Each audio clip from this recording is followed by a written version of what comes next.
So tell me, why do they call it the Risk House? Traditionally in America, when a child graduated high school, they moved out to sow their wild oats in college. In today's America, there's a different path through the online dick-wiggling app, TikTok. 18-year-olds across the country are flocking to Los Angeles to form full TikTok houses. And while most of these homes house vapid douchebags in search of fleeting fame, what do you do? Why do people follow him? Because he's good looking. one house is a little more extreme. This is the Risk House.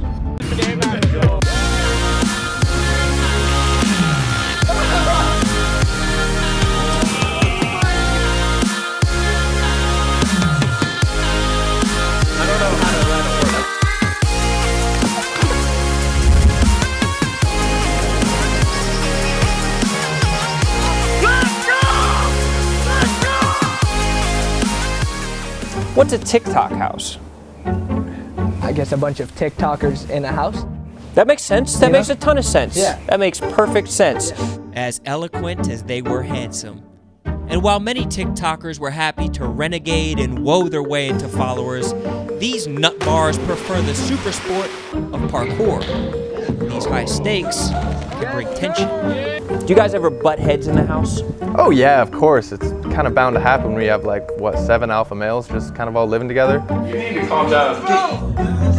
Can everybody be the alpha? No.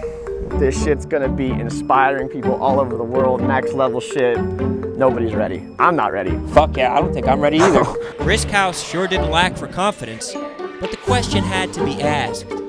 Were these guys just run-of-the-mill D-bags?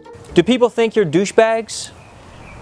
Yeah, I guess people don't really like TikTokers, but Why? most TikTokers do look like douchebags. Why does everybody have their pants down?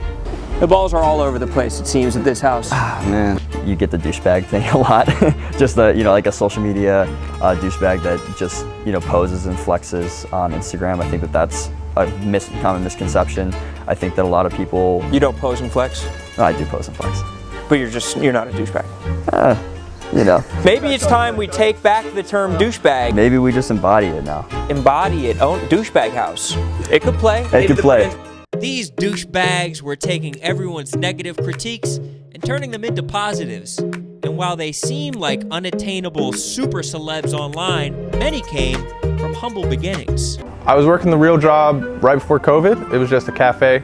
But when COVID hit, it shut down. I was just posting random videos, and then I posted one that got 30 million, and then I grew 200K overnight. Randomly blew up one day. We had a video hit like 50,000 likes overnight, and that just changed my life. Dude, I just remember being like ecstatic. I did a flip off my hands. That video hit like 80,000 views, and that was my first like big hit. But don't let the fame fool you.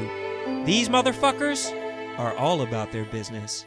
We don't have regular jobs, brand deals, I guess YouTube, all those social media avenues. I started an agency when I was 16. I started working when I was 15. Do you do flips yourself, or are you more into flipping deals? Flipping deals. And if they wanted to flip into the best deals, their crew was going to need some unhinged Eastern Europeans. Eric and Pasha are the OGs of that sport. Well, I'm from Russia. I was born in Uzbekistan, then moved to Russia, and I have Ukrainian passport, so I'm like all messed up. I'm from Latvia, Eastern Europe, very small country. Do they have TikTok houses in Latvia?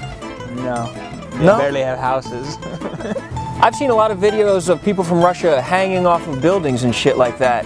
Why do you guys do that? Something to do, we have a lot of time to kill. Do you have more time to kill in Russia than we do in the Yeah, United especially States? people, like we have so much time to kill people. Oh wait, you can't say that.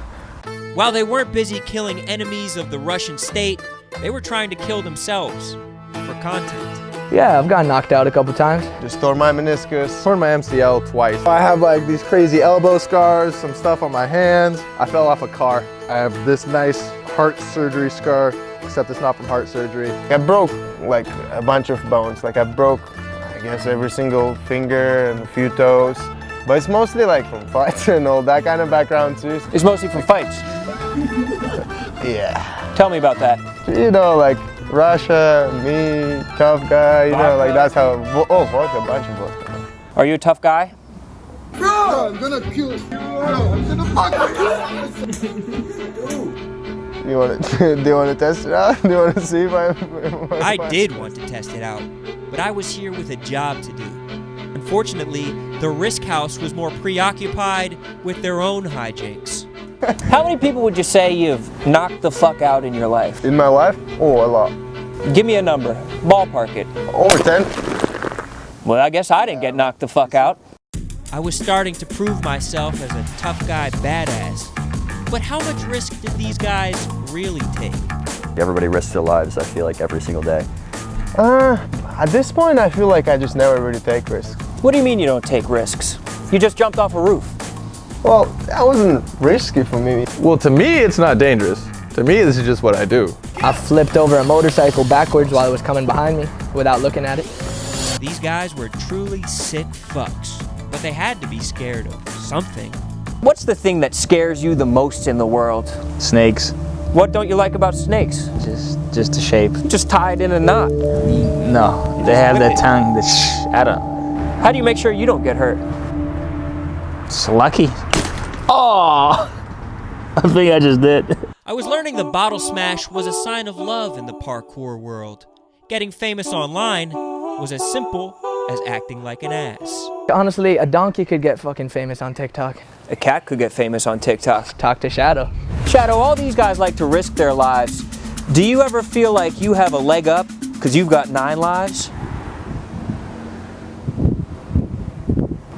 Say no more. The house cat Shadow was famously tight-lipped, and if anyone was pussyfooting around, Shadow wasn't letting the cat out of the bag. What about when you want to get romantic? What do you do? This is a record low of sex for me. How do you guys work out your masturbation schedules? You know, we never really talk about it. Who do you think's jerking off the most? Jerking off is also pretty hard, you know, like going into the bathroom. But it's like no one gives a fuck anymore, you know, you kind of just do it. And also, you know, like we have some toys to use, so, you know. Are we talking fleshlights? What are we talking? Flashlights? No, like pocket pussies, you know? Pocket pussies, of course. Yeah, the roof is my favorite. Pound off? Yeah, because then they just think I'm doing flips, you know? Right, But they hear a little ruckus up there. They didn't realize that you're on browsers. Kono, who in this house does the most jerking off? Kono the chameleon didn't change colors when the cameras came on either. The Risk House lived on their own terms. And when it was their time to go, they wanted to do that on their own terms too. Are you afraid that you're gonna die? No, I'm not afraid to die. No. What would be the best way to die? What would be the best way to die? Yeah. Fuck, I'd like to jump off a high-ass building, do as many flips as possible, or out of a plane with no parachute or some shit. That would probably get so many interactions. Fuck, so many, but then I wouldn't get to see them, you know? That's such a paradox. It is.